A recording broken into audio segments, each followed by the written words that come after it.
ఉదయ బ్రహ్మస్వరూపం మధ్యాహ్నే తు మహేశ్వర సాయంకాలే తు స్వయం విష్ణు త్రయామూర్తి దివాకర.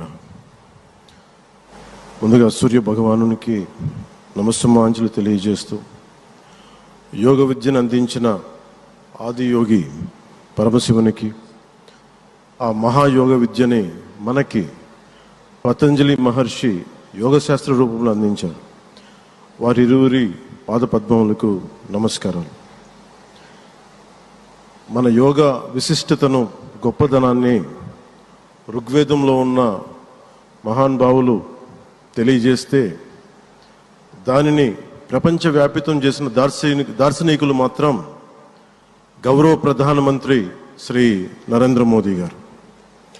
భారతీయ సనాతన ధర్మం తాలూకు విశిష్టతను యోగా ద్వారా విశ్వవ్యాపితం చేసిన ఘనత ఆయన సొంతం.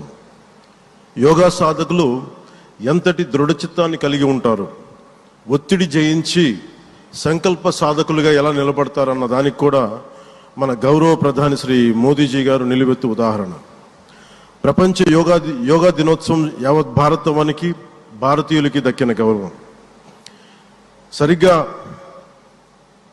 ఒక 2014లో అప్పుడే ఐక్యరాజ్య సమితిలో గౌరవ ప్రధానమంత్రి మోదీ గారు ప్రవేశపెట్టినప్పుడు దాదాపు 177 దేశాలు ఈ రెజల్యూషన్కి మద్దతు పలికినాయి. ఇంతమంది మద్దతుని కూడగట్టగలిగి ఈ రోజున మనకి 2015 నుంచి యోగా దినోత్సవం ప్రారంభమైంది. ఈ రోజున గౌరవ ప్రధానమంత్రి మోదీజీ గారి పిలుపు మేరకు మనం మొదట విశాఖ 11వ యోగా దినోత్సవ సంబరాలకు వేదిక అయింది. శ్రీ మోదీజీ గారి సమక్షంలో గౌరవ ముఖ్యమంత్రి వర్యులు శ్రీ చంద్రబాబు నాయుడు గారి కృషితో ప్రపంచ రికార్డుకు వేదికగా నిలిచింది. విశ్వనరులు మోదీజీ గారి పిలుపు మేరకు యోగా ఒక వన్ ఎర్త్ వన్ హెల్త్, ఈ ఆరోగ్యం థీమ్ని ఈ వేదిక నుంచి ప్రతి ఒక్కరూ ముందుకు తీసుకెళ్లాలని మనస్ఫూర్తిగా కోరుకుంటూ, ఇక్కడ ఆసీనులైన మీ అందరికీ, ఇక్కడికి వచ్చేసిన ప్రతి ఒక్కరికి కూడా పేరు పేరున నా హృదయపూర్వక వందనాలు, నమస్కారాలు.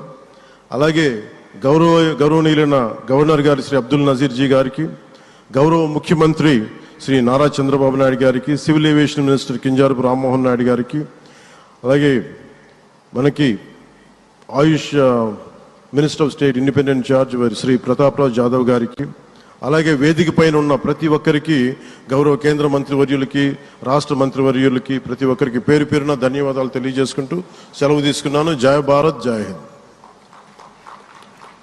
ఉదయ బ్రహ్మస్వరూపం.